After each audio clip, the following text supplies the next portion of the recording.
Motion in one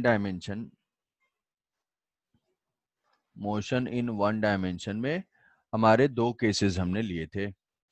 एक था uniformly accelerated motion, मतलब ये है यूनिफॉर्म एक्सेलेशन। और दूसरा एक जनरल हमारे पास इक्वेशंस थे, जो कि इक्वेशंस यूनिफॉर्म एक्सेलेशन वाले इक्वेशंस क्या थे? यूनिफॉर्म एक्सेलेशन के जो इक्वेशंस थे, जो इक्वेशन ऑफ मोशन हमने डिराइव किया था, u plus A T S is equal to U T plus half A T square V square is equal to you square plus two A S, ये सारे equations uniform acceleration के लिए S nth derive किया था। S nth के बाद फिर further ये सब इक्वेशंस का एप्लीकेशन था कि ये डिस्प्लेसमेंट बताता है। तो ये इक्वेशन सारे वैलिड कब हैं? When the acceleration is constant. अगर ऐसा दिया हुआ होगा कि acceleration is equal to 2t है, then find the velocity after 2 second, तो यहाँ पे हमें ये यूज बिल्कुल भी नहीं करना है कि ये 0 प्लस 2t इंटू 2, ऐसे नहीं करना है कभी भी, ये वैलिड नहीं है। इसके लिए वैलिड ये इक्वेशंस नहीं है। तो इसके लिए ऐसे केसेस में क्या था? ऐसे केसेस में हमारा डिफरेंशिएशन इंटीग्रेशन था, जहाँ पे कि v is equal to d x by d t और a is equal to d v by d t और v d v by d x. ठीक है, कई लोगों को चमत्कार लग रहा होगा कि ये कब हुआ। ये बहुत पहले हमने पढ़ा था, जहाँ पे हमने पैरामीटर्स को डिफाइन किया था। ठीक है, व्हाट इज एक्सेलरेशन, जहाँ डिफरेंशिएशन इंटीग्रेशन हम लोग कर रहे थे वंस अपॉन अ टाइम। तो मोस्ट ऑफ द टाइम में ये इक्वेशंस हमारे वैलिड है। वहां से फिर हमने ये लिखा था, फिर उसको कुछ क्वेश्चंस देखे थे, इनका ग्राफ ड्रॉ किया था। ग्राफ हमारे जो है पॉपुलर टाइप के एक्सटीवीटी और एटी टाइप के ग्राफ थे। क्या इसके अलावा भी ग्राफ हो सकते हैं? ग्राफ बहुत सारे टाइप के हो सकते हैं, बट ये स्टैंडर्ड केसेस हैं। उसके अलावा फिर हम केस टू केस बेसिस पे एनालाइज करते हैं। ग्राफ के बाद फिर इसका यूनिफॉर्म एक्सेलरेटेड मोशन का एप्लीकेशन था कि एक तो हम हॉरिजॉन्टल रोड पे देख रहे थे भाई, वन डायमेंशन मतलब हॉरिजॉन्टल एक्स के लॉन्ग और y के लॉन्ग, तो ये हमारा वन डायमेंशन है। इसमें ये इक्वेशंस अप्लाई कर रहे थे। अब टू डायमेंशन में कुछ भी एक्स्ट्रा नहीं है। मोशन इन टू डायमेंशन में कुछ भी एक्स्ट्रा नहीं है, बस two dimension is the superposition of two one dimensional motion. Superposition of two one dimensional motion मतलब टू डायमेंशन को हमें ऐसे नहीं सोचना है कि ये अलग अलग, ये जो है कुछ कॉम्प्लिकेटेड केसेस हैं। ये जो है superposition of two one dimensional motion मतलब कि कंबाइंडली कोई पार्टिकल जैसे प्लेन में मूव कर रहा है। जैसे टू डायमेंशन के जो एग्जांपल हम पढ़ेंगे वो एक एग्जांपल है प्रोजेक्टाइल मोशन। तो प्रोजेक्टाइल मोशन में पार्टिकल अगर यहाँ पे मूव कर रहा है, ऐसे कुछ हमने किसी स्टोन को थ्रो किया, वो किसी पाथ पे जा रहा है, कैसे क्या मूव कर रहा है वो सब चीजें देखेंगे। तो ये पार्टिकल इस पाथ पे जा रहा है, प्लेन में मोशन है। टू डायमेंशनल मोशन को हम क्या बोलेंगे? Motion in a plane. One dimensional motion क्या था? Motion in a straight line. तो इस प्लेन में simultaneously x and y coordinate दोनों चेंज हो रहा है। तो हम ज्यादा नहीं सोचेंगे, हम x के अलोंग एनालाइज करेंगे, y के अलोंग एनालाइज करेंगे और दोनों को कंबाइन कर देंगे। मतलब जो हमारा वन डायमेंशन के कॉन्सेप्ट थे, सारे के सारे कॉन्सेप्ट यहाँ पे वैलिड हैं, सारे के सारे एप्लीकेबल हैं। बस हमें दो डायमेंशंस पे एक साथ फोकस करना होगा। जब x को डिस्कस करेंगे तो y के बारे में नहीं सोचेंगे, जब y के बारे में डिस्कस करेंगे तो x को भूल जाएंगे। मतलब सेपरेटली, सेपरेट एक्स में कंडीशंस क्या है वहां को एनालाइज करना है, वाई में क्या कंडीशन है वहां एनालाइज करना है। तो जैसे तो हम प्रोजेक्टाइल मोशन स्टार्ट करते हैं। टू डायमेंशन में projectile motion. Excuse me sir. हाँ बताओ। सर जब एक्स में डिस्कस करेंगे सर वाई को डिस्कस नहीं करेंगे नहीं, सर, पर बॉडी का तो दोनों चेंज हो रहा होगा। दोनों दोनों चेंज हो रहा है, दोनों चेंज हो रहा है। अभी उसको देख रहे हैं, बता रहा हूँ कि जैसे अब एक्स एक्स एक्सिस के लॉन्ग ये मूव कर रहा है, तो ये वाई में भी मूव कर रहा है, बट सेपरेट सेपरेट करेंगे। कि एक्स कोऑर्डिनेट कहीं पे है तो एक्स कोऑर्डिनेट के ऊपर हम फोकस करेंगे, वाई को अलग फोकस करेंगे। एक्स कोऑर्डिनेट और फाइनल हमें आंसर बताना होगा कि find the position vector, find the displacement, find the velocity. तो दोनों को कंबाइन कर देंगे, कुछ एक्स आई कैप प्लस वाई जे कैप ऐसे लिख लेंगे। आई बात समझ में? अभी अभी बस उसका एग्जांपल लेके समझा रहा हूँ, एग्जांपल लेके समझा रहा हूँ प्रोजेक्टाइल मोशन का। तो 2 डायमेंशनल मोशन में जैसे यहाँ पे प्रोजेक्टाइल मोशन, अगर हम ऐसे देखते हैं कि पोजीशन वेक्टर है कोई भी प्रोजेक्टाइल मोशन, प्रोजेक्टाइल मोशन मतलब कि जो पार्टिकल है उसको हम अर्थ के सरफेस पे अगर हम प्रोजेक्ट करते हैं किसी भी एंगल पे, तो ये जो पाथ फॉलो करता है, मतलब ये जो पार्टिकल है, जो ऑब्जेक्ट है, उसको हम बोलते हैं प्रोजेक्टाइल। प्रोजेक्टाइल मतलब जिस चीज को फेंक दिया, मान लो तुम्ही को फेंक दिया गया तो तुम्हारा ही नाम हो जाएगा प्रोजेक्टाइल। और इसका जो पाथ फॉलो होगा, जिस टाइप का ये मोशन करेगा, that is called projectile motion. अब ये प्रोजेक्टाइल मोशन में खास बात यह है कि इस पार्टिकल का जो एक्सेलरेशन होगा वो हो जाएगा जी, वर्टिकली डाउनवर्ड, और ये हो जाएगी वेलोसिटी। तो जनरल इस टाइप का पाथ हमेशा फॉलो होगा अगर कभी भी वेलोसिटी और कांस्टेंट एक्सेलरेशन के बीच का एंगल अदर देन 0 और 180 डिग्री है। कभी भी प्रोजेक्टाइल मोशन किस केस में हम कंसीडर करेंगे, ये कांस्टेंट होना चाहिए। कोई भी अगर एक्सेलरेशन कांस्टेंट है और पार्टिकल को प्रोजेक्ट किया गया और वो एंगल 0 और 180 डिग्री के अलावा है, तो वहां पे हम ये कॉन्सेप्ट अप्लाई कर सकते हैं हमेशा। अब 0 180 में क्या खराबी भाई, खुद सोचो, अगर 0 हो जाएगा तो क्या हो जाएगा, स्ट्रेट लाइन हो जाएगा ना, ये स्ट्रेट लाइन के लॉन्ग जाएगा ये। तो 0 अदर देन 0 और 180 है, तो ये प्रोजेक्टाइल वाला कॉन्सेप्ट वैलिड है, प्रोजेक्टाइल मोशन फॉलो करेगा कोई भी पार्टिकल।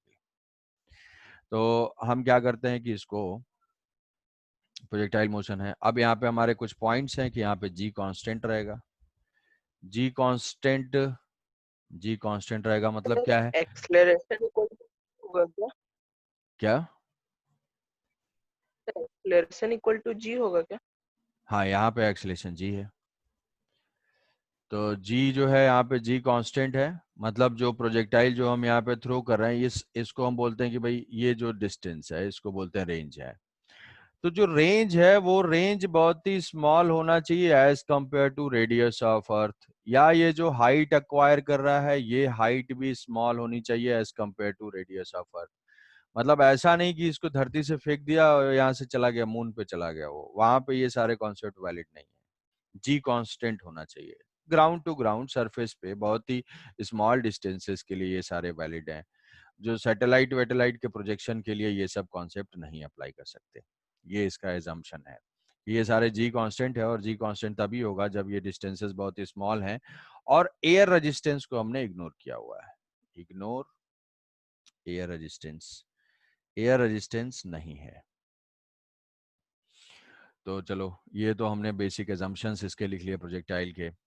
अब ये जो प्रोजेक्टाइल मोशन है, वो प्रोजेक्टाइल मोशन कई टाइप का हम इसको कैटेगराइज कर सकते हैं for the purpose of division, otherwise concept सब में सेम होगा। कि ये जो है, इस प्रोजेक्टाइल को हम बोलते हैं ग्राउंड टू ग्राउंड, पार्टिकल को प्रोजेक्ट किया, ये ग्राउंड से प्रोजेक्ट किया, ग्राउंड पे ही आ रहा है। ग्राउंड टू सर्टेन हाइट, या प्रोजेक्टाइल फ्रॉम टावर हो सकता है, प्रोजेक्टाइल फ्रॉम टावर हो सकता है। एक होता है हॉरिजॉन्टल प्रोजेक्शन, ये हो जाएगा हॉरिजॉन्टल प्रोजेक्शन। एक होता है किसी एंगल पे, कि इस टावर सर ये से क्या, आरी क्या है? कि रेडियस ऑफ अर्थ ये है, ये किसी थीटा डिग्री पे हमने इसको प्रोजेक्ट किया। और एक, हाँ भाई, एक्सक्यूज मी सर। हाँ बताओ। सर अगर एयर रेजिस्टेंस को इग्नोर ना करे तो क्या चेंजमेंट होगा? एयर रेजिस्टेंस को इग्नोर नहीं करें तो एक एक्स्ट्रा वेरिएबल फोर्स कंसीडर करना पड़ेगा, तो चीजें वेरिएबल हो जाएंगी, कांस्टेंट नहीं रहेगा एक्सेलेरेशन। अगर कांस्टेंट नहीं रहेगा तो हम इक्वेशन नहीं यूज कर पाएंगे, v is equal to U plus C T. आई बात समझ में? Yes sir. हाँ, तो ये इस टाइप के ये प्रोजेक्शंस हो सकते हैं, इस टाइप के ये प्रोजेक्शंस हो सकते हैं। कि ग्राउंड टू ग्राउंड है, किसी टावर से हमने प्रोजेक्ट किया, किसी टावर से हॉरिजॉन्टल प्रोजेक्ट किया, किसी टावर से किसी एंगल पे प्रोजेक्ट किया, above the horizontal, below the horizontal. और फिर ऐसा भी हो सकता है कि कोई पहाड़ी वहाड़ी पे, किसी हिल पे, या ऐसा बोल सकते हैं कि इंक्लाइंड प्लेन पे अगर हमने प्रोजेक्ट किया, तो इस ये हो जाता है प्रोजेक्टाइल ऑन इंक्लाइन प्लेन। अब यहाँ पे अप द प्लेन हो सकता है, यहाँ से जो है डाउन द प्लेन हो सकता है। बेसिक कैटेगरी हम इतने टाइप के 5 टाइप के डिवाइड कर सकते हैं। अब उसके अलावा तो यहाँ से जो है ग्राउंड से फेंक दिया किसी बिल्डिंग पे, ऐसा कुछ कि मान लो ये रूफ है, ऐसा किसी बिल्डिंग की, यहाँ से किसी ने फेंक दिया, ऐसे ऐसे चला गया। तो ये सारे क्या होंगे, ये पॉसिबिलिटी बहुत सारी हो सकती है, बट स्टैंडर्ड हम कैटेगराइज कर सकते हैं कि इतने केसेस हैं। इतने केसेस हमारे 5 टाइप के प्रोजेक्टाइल्स हैं, जिसमें कि बेसिक इक्वेशन हम यहाँ से डराइव करेंगे, बेसिक इक्वेशन और अप्रोच, और वही अप्रोच हर जगह अप्लाई करेंगे। तो कुछ कुछ केसेस के लिए हमारे पास फार्मूला है, जैसे कि इसके लिए हम कुछ फार्मूला डराइव कर सकते हैं, इसके लिए कुछ फार्मूला डराइव कर सकते हैं, इसके लिए कुछ फार्मूला डराइव कर सकते हैं, बट यहाँ पे हमें बेसिक से ही सॉल्व करना पड़ेगा, कोई इसका फार्मूला नहीं है कि रेडीमेड के चक्कर में पढ़ने से ये नहीं हो पाएगा। तो पहला हम लेते हैं कि ground to ground projectile. Ground to ground मतलब पार्टिकल को ग्राउंड से फेंका और वो फिर वापस ग्राउंड पे एक्चुअली में ही सर, रहे। हाँ भाई बताओ। सर ये जो R is very very small then R ही है सर, वहां पे आर क्या है?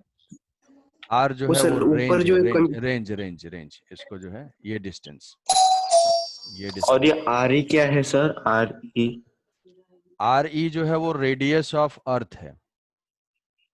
ये जो है रेडियस ऑफ अर्थ है, ठीक है, रेडियस ऑफ अर्थ। और इस रेडियस ऑफ अर्थ की वैल्यू होती है 6400 किलोमीटर। सर रेंज मतलब ग्राउंड से कितना हाईएस्ट ऊपर तक जा सकता है, हाइट मैक्सिमम कितना हो वो सकता है? सारी डेफिनेशन अभी बताऊंगा, ठीक है, वो सारी डेफिनेशन अभी बताऊंगा। पहले मैंने तुमको एजम्पशंस बताएं कि जो डिस्टेंसेस हैं वो बहुत ही स्मॉल हैं।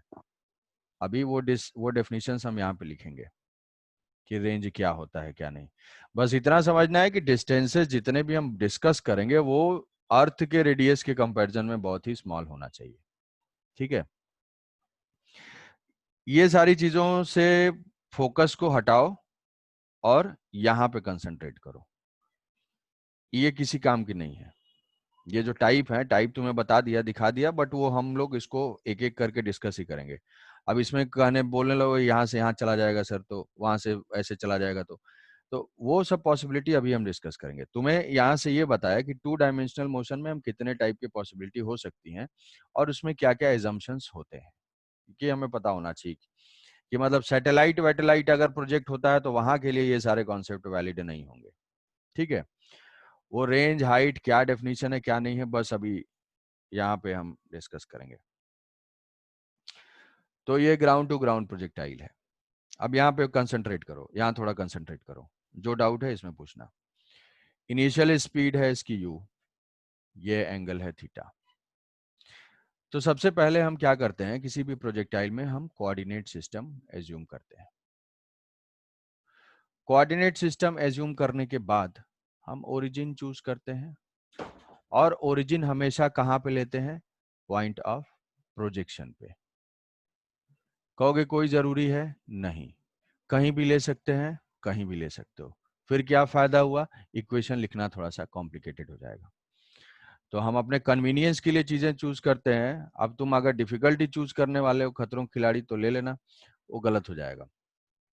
तो ये पॉइंट ऑफ प्रोजेक्शन है, यहाँ पे हमने ओरिजिन ले लिया, ग्राउंड से है, तो ये हमने एज्यूम किया x axis and y axis, ठीक है, x axis and y axis. अब हम एक्स एक्सिस और वाई एक्सिस के सेपरेट केसेस लिखेंगे। एक्स एक्सिस में क्या है और वाई एक्सिस में क्या हो रहा है, ये देखेंगे अलग अलग, क्योंकि 2 dimension is the superposition of 2 1 dimensional motion. तो अब इसमें हमारे कंपोनेंट वाला जो कॉन्सेप्ट था वो एप्लीकेबल है, कि यहाँ पे तो हमने वेलोसिटीज दिया हुआ है, तो इसको अगर हम रिजॉल्व करना पड़ेगा, ये तो किसी एंगल पे है, तो x के अलोंग वेलोसिटी का कंपोनेंट क्या होगा, वो ux is equal to u cos theta, जिसके साथ एंगल होगा वो कंपोनेंट cos थीटा। तो ये हो जाएगा u cos थीटा, ये हो जाएगा u sin थीटा। अब जिसको याद नहीं आ रहा होगा उसके लिए चमत्कार होगा ये जो है जिस लाइन के साथ एंगल था वो वाला कंपोनेंट cos था। तो ये वेलोसिटीज हमने रिजॉल्व कर दिया। तो यहां से लिखेंगे what is the initial x coordinate, उसको एक्स नॉट से डिनोट करेंगे। ये ओरिजिन पे ही है, ओरिजिन पे ही है, तो x naught is equal to 0। What is initial y coordinate, initial y coordinate 0। What is initial velocity in x direction, वो है u cos theta. What is initial velocity in y direction is u sin theta. पहले conditions लिख रहे हैं।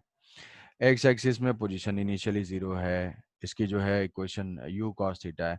What is acceleration, acceleration क्या कोई force है, तो कोई फोर्स है, mg है। तो mg किस डायरेक्शन में है, वो mg डाउनवर्ड डायरेक्शन में है।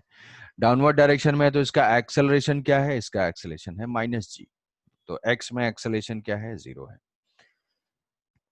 What is acceleration in y direction, acceleration in y direction is -g। अब ये इनिशियल कंडीशंस हमें पता है, तो क्या हम x डायरेक्शन में फाइनल वेलोसिटी बता सकते हैं कि भाई x कंपोनेंट ऑफ वेलोसिटी कुछ टाइम के बाद क्या होगी? हाँ, बता सकते हैं।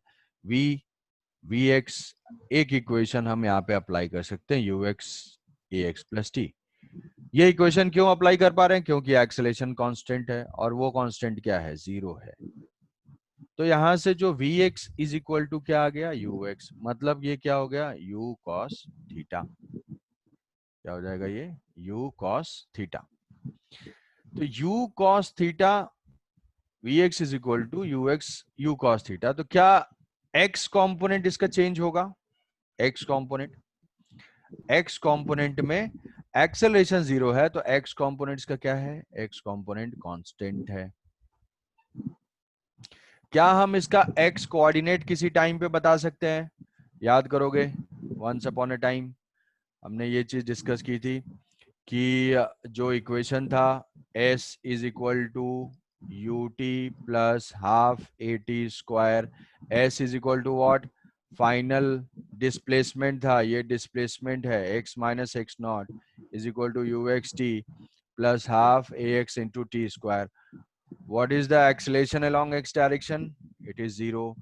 So what is x coordinate? Final x coordinate is equal to x naught plus ux half ax into t square.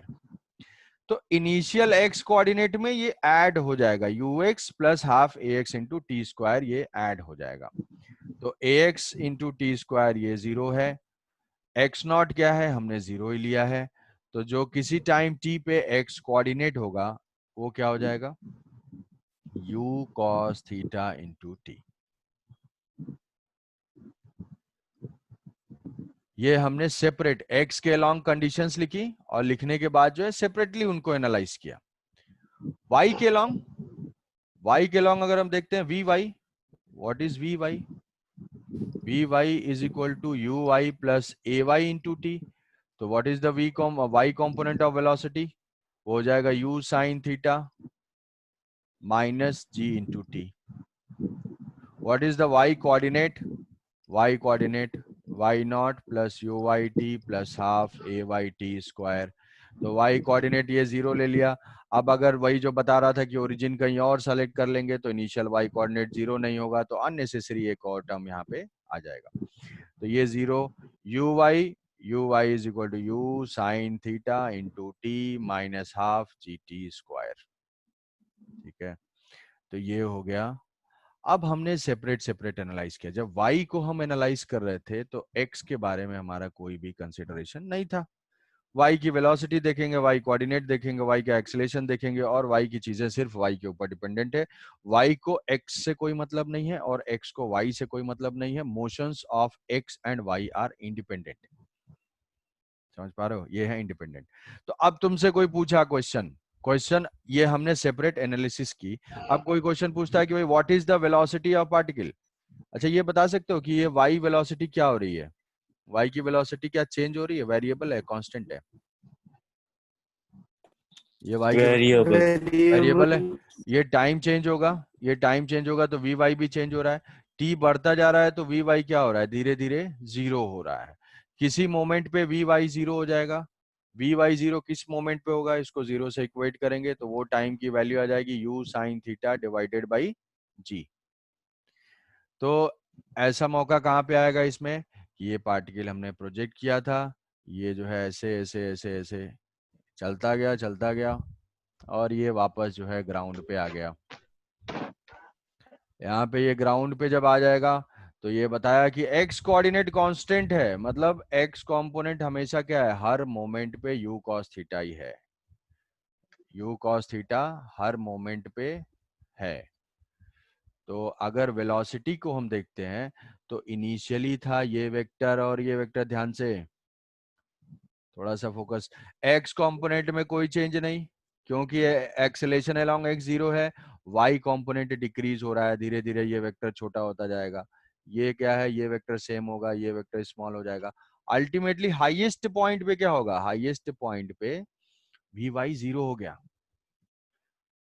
ये जो टाइम कैलकुलेट किया जहां पे वी वाई 0 है, वी वाई 0 हो गया इसी पॉइंट पे। क्यों, अगर वी वाई और होता तो ये और y के लॉन्ग जाता, बट ये क्या हो गया, यहाँ पे वी वाई 0 हो गया, मतलब ये मैक्सिमम हाइट है। इसके बाद यहाँ वी वाई 0, फिर इसके बाद क्या होगा, x कंपोनेंट तो चेंज होगा नहीं, y कंपोनेंट क्या होगा, यहाँ पे हम टाइम पुट करेंगे, अगर इससे ज्यादा टाइम ले लेते हैं, मान लो यहाँ पे कुछ भी 0.5 कर देते हो, 1/3 कर देते हो, तो ये नेगेटिव होना स्टार्ट हो जाएगा। तो y कंपोनेंट अब डाउनवर्ड जर्नी में ये बढ़ता जाएगा और अल्टीमेटली जो है ये ग्राउंड पे स्ट्राइक करेगा ये। तो ये हो जाएगी इसकी वेलोसिटी और ये एंगल हो जाएगा इसका थीटा। हम फाइंड कर सकते हैं, प्रूव कर सकते हैं ये चीज कि प्रूव कर सकते हैं कि ये जो एंगल है वो सेम होगा। अब बताओ भाई, ये चीज समझ पाए कि x के अलोंग, हाँ पूछना चाह रहा है क्या है सर, समझ में नहीं आ रहा, तो बताओ क्या समझ में नहीं आ रहा।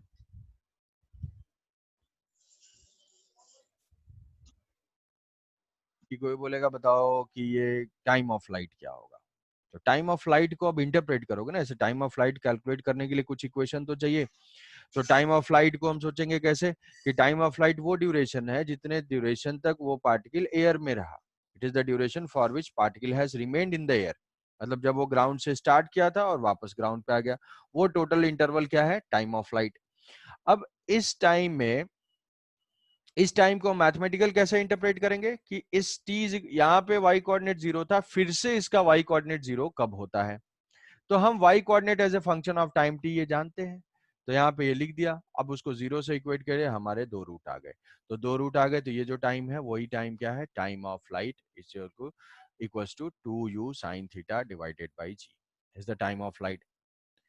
What is the maximum height, maximum height मतलब मैक्सिमम हाइट को क्या इंटरप्रेट कर सकते हैं, it is the maximum y coordinate, ये y कोऑर्डिनेट ही है, y डायरेक्शन में है, तो y डायरेक्शन में ये मैक्सिमम y कोऑर्डिनेट ही क्या है, मैक्सिमम हाइट।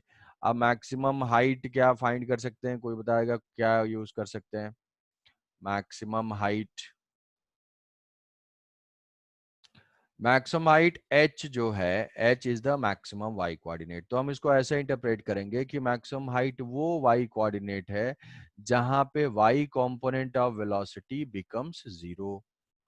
तो इस मैक्सिमम हाइट पे क्या हो रहा है, क्या x कंपोनेंट वेलोसिटी 0 है, नहीं, वो तो कांस्टेंट है हर पॉइंट पे, y कंपोनेंट 0 हो जाता है ना, y कंपोनेंट 0 नहीं होता तो वो और ऊपर जाता, y की वजह से y में और मूव करता, बट ये मैक्सिमम y कोऑर्डिनेट वो है जहां 0 हो रहा है। तो हम लिख देंगे कौन सा equation, v y square is equal u y square plus 2ay into displacement along y direction.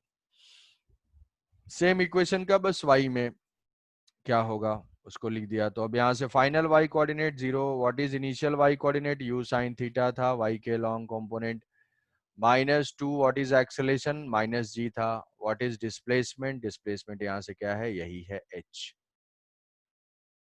तो यहाँ से h की वैल्यू, मैक्सिमम हाइट की वैल्यू आ जाएगी u square sine square theta divided by 2g, ये होगा मैक्सिमम हाइट। कोई पूछता अब ये टर्म क्या है, इट इज द रेंज, तो range is the distance travelled along the ground by the projectile. Range को हम क्या बोलेंगे, it is the distance travelled along the ground by the particle, किस हॉरिजॉन्टल ग्राउंड पे कितना डिस्टेंस ट्रेवल किया। तो हॉरिजॉन्टल ग्राउंड पे अगर हम डिस्टेंस ट्रेवल की बात करेंगे तो क्या रेंज जो है वो एक्स कोऑर्डिनेट है। बस एक मिनट रवि, डिस्टेंस जो है वो एक्स कोऑर्डिनेट है। तो एक्स कोऑर्डिनेट फाइंड करने के लिए हम लिख सकते हैं यहाँ से कि एक्स एक्स क्या हो जाएगा, x is equal to x naught plus u x t plus half a x t square. Range cover करने के लिए पार्टिकल को कितना टाइम मिला, टोटल टाइम ऑफ फ्लाइट। तो जो रेंज एक्स कोऑर्डिनेट है वही है range, range is equal to initial 0 है, ये क्या है u cos theta into time. कितना टाइम मिला, टाइम की जगह पे हम पुट कर देंगे टाइम ऑफ फ्लाइट। एक्सेलरेशन जो है 0 है। अब बताओ रवि क्या पूछ रहे हो। हाँ sir, sir v y is equal to 0 रहना है एट दैट मैक्सिमम हाइट। तो सर जब ग्राउंड को टच करेगा उस टाइम भी तो sir v y is equal to 0 होगा। ग्राउंड को टच करेगा तो 0 होगा। अरे कुछ वेलोसिटी होगी ना यहाँ पे, यस सर। तो वी वाई 0 कैसे हो ओके जाएगा। Sir, okay sir, yes sir, yes sir, I got it. Highest point पे 0 होगा। Yes sir. अब बताओ ओके अभी स्वागत क्या बोल रहा था क्या, अभी बताओ। तो एक बार देखो, ये 2 डायमेंशनल मोशन को कैसे अप्रोच करना है तुमको ये बता रहा हूं। कैसे अप्रोच करना है कि 2 डायमेंशन में हम एक्स वाई के लॉन्ग सेपरेट स्टडी करेंगे। एक्स की वेलोसिटी, एक्स का सब कुछ, वाई की वेलोसिटी, वाई का एक्सेलरेशन, वाई का कोऑर्डिनेट, और वाई के लॉन्ग सारे इक्वेशंस ऑफ मोशन हम ऐसे लिखेंगे। अब उसमें फिर जो क्वेश्चंस पूछा जाएगा उसको अकॉर्डिंगली हम एनालाइज करके आंसर देंगे। जैसे बताएगा टाइम ऑफ फ्लाइट बताओ, तब यहाँ पे तुम्हें लॉजिक ये अप्लाई करना है कि टाइम ऑफ फ्लाइट जितने देर तक वो एयर में है वही टाइम है। मतलब इनिशियली वो ग्राउंड पे था, फाइनली वो ग्राउंड पे कब पहुंचा। तो ग्राउंड पे पहुंचने का मतलब है y इज इक्वल टू 0। जो हमारे क्वेश्चंस हैं उनको मैथमेटिकली इंटरप्रेट करोगे तभी तो यहाँ पे अप्लाई करोगे। तो ग्राउंड पे वापस पहुंचने का मतलब है y कोऑर्डिनेट बिकम 0। अब वहां से आ जाएगा हमारे टाइम की value t is equal to 2u sin theta by g। तो हम चाहे तो इसको ऐसा लिख सकते हैं, इसको हम ऐसा लिख सकते हैं कि t is equal to 2u sin theta. अगर ये याद होगा तो u y by A Y, 2u by A Y. तो so time of flight only depends on y coordinate. x से उसको कोई लेना देना नहीं है, सिर्फ वो y कोऑर्डिनेट की वेलोसिटी और y कोऑर्डिनेट के एक्सेलरेशन पे। यहाँ पे ये नहीं वो सोचना कि minus g, magnitude of that acceleration, कि y कोऑर्डिनेट की वेलोसिटी पे ही मतलब है उसको, x कोऑर्डिनेट की वेलोसिटी से नहीं। और यहाँ पे फॉर्मूला हम फिर से देखते हैं, h is equal to you square sine square theta by 2g। तो ये भी क्या आ जाएगा, इसको भी हम लिख लेंगे एक what, u y square by 2ay।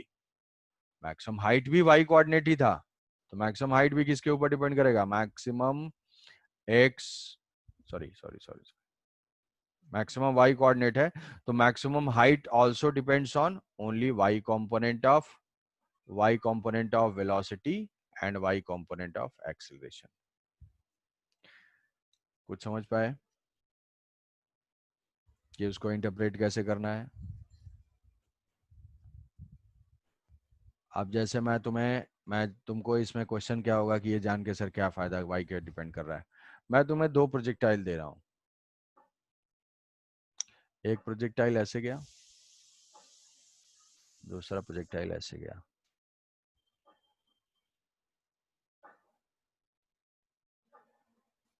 ये सेम है, 2 प्रोजेक्टाइल गिवन है, ये 1 है, ये 2 है।